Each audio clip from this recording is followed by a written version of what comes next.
무익하나마 내가 부득불 자랑하노니 주의 환상과 계시를 말하리라. 내가 그리스도 안에 있는 한 사람을 아노니 그는 14년 전에 셋째 하늘에 이끌려 간 자라. 그가 몸 안에 있었는지 몸 밖에 있었는지 나는 모르거니와 하나님은 아시느니라. 내가 이런 사람을 아노니 그가 몸 안에 있었는지 몸 밖에 있었는지 나는 모르거니와 하나님은 아시느니라.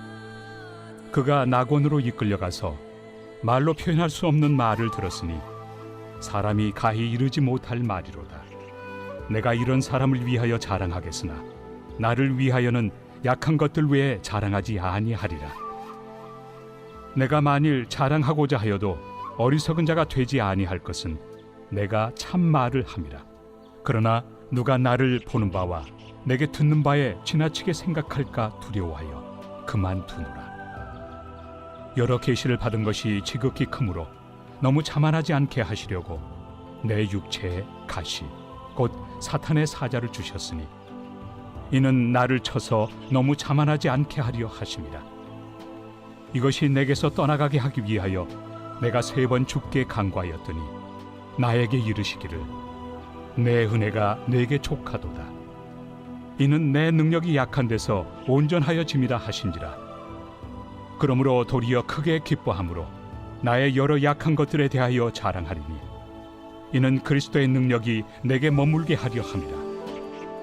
그러므로 내가 그리스도를 위하여 약한 것들과 능력과 궁핍과 박해와 권고를 기뻐하노니 이는 내가 약한 그때에 강함이라. Everyday is Sunday, 우리의 매일을 썬데이로 세팅하라. 여러분, 원래 나를 찾아가는 월요일입니다. 오늘도 아름다운 주님의 형상으로 세워지는 저와 여러분 되시기를 축복합니다. 여러분, 세상은 흔히 약육강식의 논리를 말합니다. 강한 자가 살아남고 이기는 것이 당연하다는 가르침이 있죠. 하지만 하나님의 역사에는 위대한 반전이 있습니다. 고린도전서 1장 27절에 바울은 하나님께서 세상에 미련한 것들을 택하사 지혜 있는 자들을 부끄럽게 하려 하시고 세상에 약한 것들을 택하사 강한 것들을 부끄럽게 하려 하신다라고 말했습니다. 세상은 강함을 칭송하지만 하나님은 의도적으로 약한 것들을 도구로 선택하셔서 그 인간의 교만을 꺾으신다는 뜻입니다.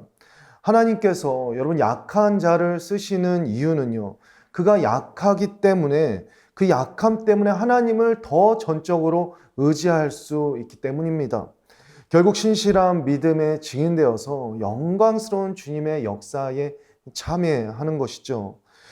여러분, 어쩌면 우리는 인생을 살면서 너무나 많은 시간 나의 강함을 증명하느라 애쓰며 고단한 삶을 살고 있는지도 모릅니다.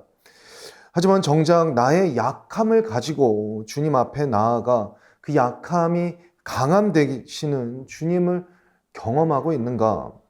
여러분, 주님의 역사에서 분명한 것은 약해서 쓰임받지 못하는 사람은 없다는 것입니다. 대신 너무 강해서 주님 앞에 쓰임받지 못하는 사람은 또 너무나 많습니다. 내가 다 알고 있고 내 힘으로 다 할 수 있다고 믿는 사람에게 주님이 개입하실 수 있는 틈은 없는 것이죠. 주님을 찾을 이유가 없으니 자신을 과신할 뿐 결코 주님의 능력을 나타내는 도구로 쓰임받지 못합니다. 반면 주님, 저는 할 수 없습니다. 제게는 주님이 너무나 필요합니다. 주님을 간구하는 사람을 주님은 주목해 보십니다. 맥스 루케이드 목사님은 하나님은 신발끈 묶어주세요 라는 이 작고 간절한 외침 같은 간구를 너무나 좋아하신다 말했습니다. 아이가 부모를 찾듯 이 짧은 요청의 외침 속에 그 믿음이 있고 은혜의 원리가 담겨 있기 때문입니다. 오늘 사도 바울은 누구보다 이 은혜의 원리를 깊이 깨달은 사람입니다. 그는 자신의 대단한 배경이나 업적을 자랑하지 않았습니다. 오히려 자신의 약함을 자랑했죠. 약할 때 강함된다는 이 은혜의 신비를 그는 일생 몸소 체험하였습니다. 여러분, 바울이 어떤 사람입니까? 그는 탁월한 사역자요, 하나님의 택한 사도였습니다. 초대교회 수많은 고난 속에서도 기둥 같은 교회들을 세운 영적 거장이었어요. 그가 가는 곳곳마다 기사와 이적이 따랐고 사명이 컸던 만큼 저항도 컸지만 그때마다 하나님은 그에게 계시를 주시고 그에게 앞서 일어날 원대한 계획들을 보여주시며 끝까지 달려갈 새 힘을 공급해 주셨습니다. 오늘 본문 1절에서 5절을 보면 바울이 경험한 그 하나님의 계시, 셋째 하늘의 환상이 나오죠. 그는 14년 전에 몸이 밖에 있었는지 안에 있었는지 모를 정도로 강렬한 천국의 환상을 보았습니다.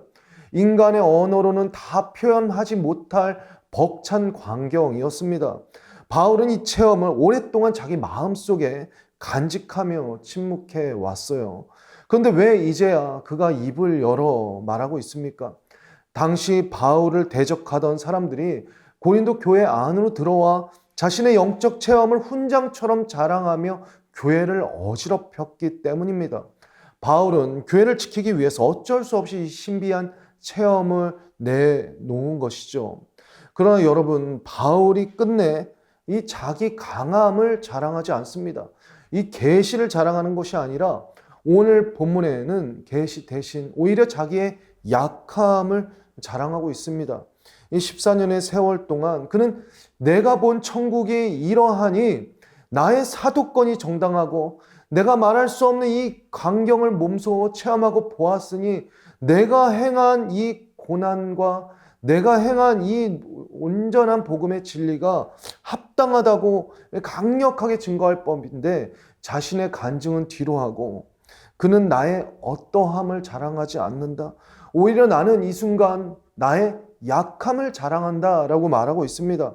특별히 오늘 본문에서 바울은 엄청난 계시가 아니라 자신의 몸에 약한 가시, 육체의 가시를 말합니다.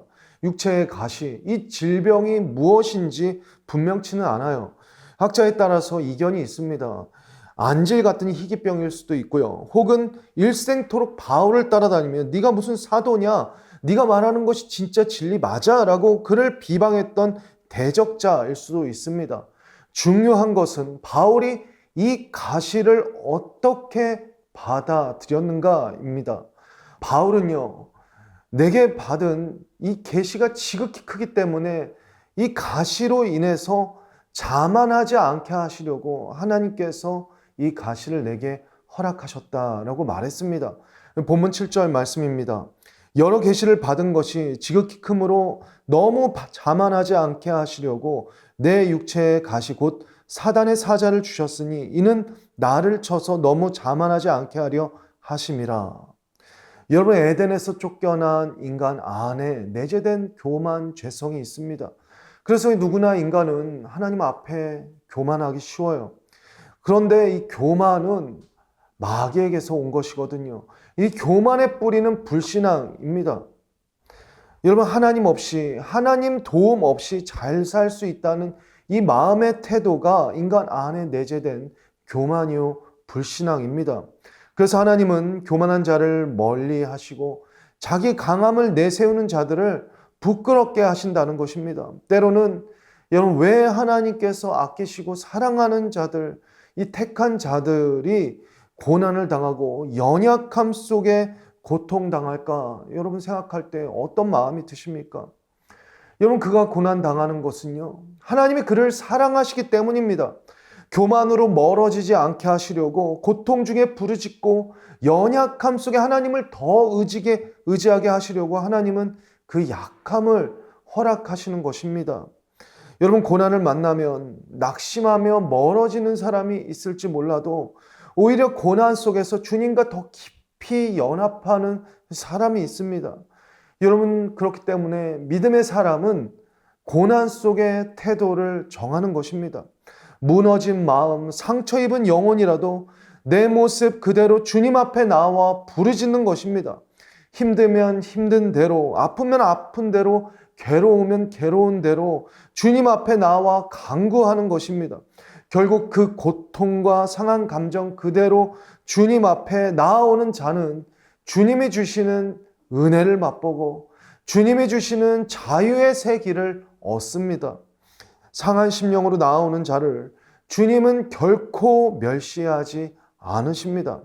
마치 어미가 우는 아이의 울음소리에 귀를 기울이는 것처럼 하나님은 그 외치는 부르짖음, 그 정직한 간구를 외면치 아니하시고 응답하시는 하나님이십니다.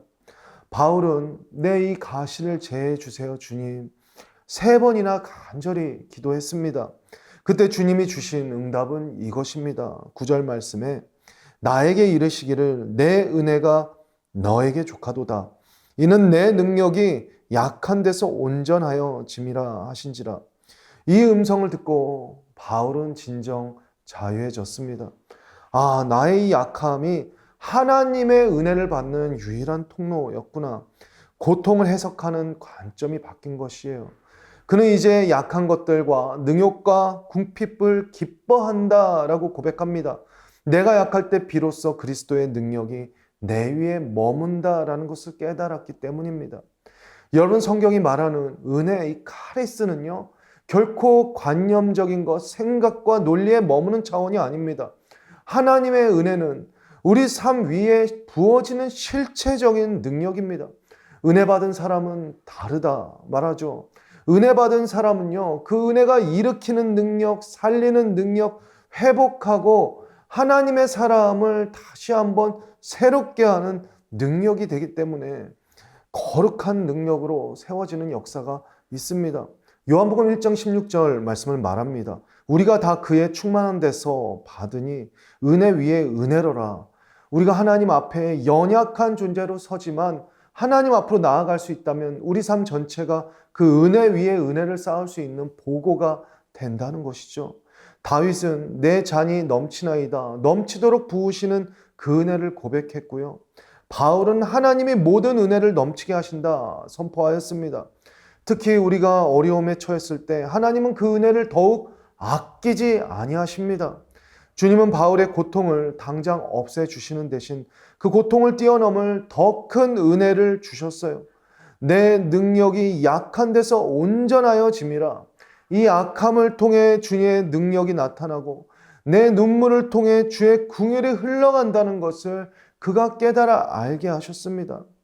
사랑하는 여러분, 주님의 은혜는 우리 삶에 충분합니다. 약하고 괴로울 때 오늘 내가 주님을 구할 수만 있다면 내 약함은 폭포수와 같은 주님의 은혜를 받을 수 있는 그 은혜의 조건이 된다는 것을 여러분 신뢰하시기를 바랍니다. 그렇기 때문에 하나님의 은혜는 과거와 미래 차원에 받을 수 있는 은혜가 아닌 오늘 내 삶 속에서 채우시는 살아있는 은혜라는 것을 믿고 간구하기를 원합니다. 주님의 은혜는 모든 것을 뛰어넘는 능력이요, 세상 무엇과도 비교할 수 없는 아름다운 선물입니다. 어느 시인의 기도처럼 우리는 평탄한 길을 구하지만 하나님은 때로는 험한 산을 주실 때가 있습니다. 하지만 그 산을 넘으며 우리는 강한 다리를 갖게 되는 주님의 귀한 뜻이 있습니다. 우리는 때로는 폭풍을 멈춰 달라고 간구하지만 배 젓는 법을 주님께서는 가르쳐 주심으로 어떤 바다도 두려워하지 않는 하나님의 사람으로 서게 하십니다. 오직 하나님 한 분 외에는 여러분 잡을 것이, 의지할 것이 없는 인생 바닥을 경험할지라도 여러분 그곳에서 하나님의 은혜가 부어지기만 한다면 우리는 그 능력으로 일어서게 될 것입니다. 그렇기 때문에 여러분, 여러분의 삶을 어렵게 하는 그 인생 가시 때문에 너무 낙심하지 마십시오. 그 가시의 통증은 하나님 편에서 오는 형벌이 아니라 오히려 여러분을 하나님 앞으로 안전한 기도의 자리로 이끄시는 하나님의 은혜의 초청입니다. 내가 가장 무력해진 그 순간이 사실은 하나님의 은혜가 내 삶을 덮고도 남을 만큼의 충만한 은혜의 역사의 현장으로 바뀔 수 있다는 것을 여러분 믿으시기를 축복합니다. 내가 하나님의 은혜를 맛볼 수 있다면 그 기도는요, 바울이 내 은혜가 너에게 족하도다 라는 것처럼 단편적인 제거보다 더 큰 은혜의 역사로 부음바 되는 그 은혜의 충만한 역사가 있게 됩니다. 연약한 그릇으로, 그렇기 때문에 주님 앞에 서십시오. 내 안에 모든 힘을 빼고 주의 능력으로 채워지는 강력한 은혜의 역사를 맛볼 수 있는 저와 여러분 되기를 소망합니다. 가시의 통증보다 더 큰 넘치도록 채우시는 주님의 은혜의 역사를 기대함으로 나아가십시오. 약할 때 강함 되시는 우리 주님을 찬양함으로써 그 충만한 은혜로 다시 일어서시는 저와 여러분 되시기를 주님의 이름으로 축원합니다. 함께 기도하시겠습니다. 살아계신 주님, 바울의 3번의 간구처럼 우리의 기도가 주님 앞에 깊어지며 주님의 뜻을 발견하기를 원합니다. 고통을 단편적으로 없애주시는 대신 나의 은혜가 너에게 족하도다 넘치도록 채우시는 주님의 은혜를 경험하며 주님과 함께 일어서며 주님의 그 다함없는 은혜를 경험하며 전할 수 있는 하나님의 사람, 약함이 강함됨을 경험하며 나타낼 수 있는 주님의 믿음의 증인 될 수 있도록 우리를 인도하여 주시옵소서. 예수님의 이름으로 기도드립니다. 아멘.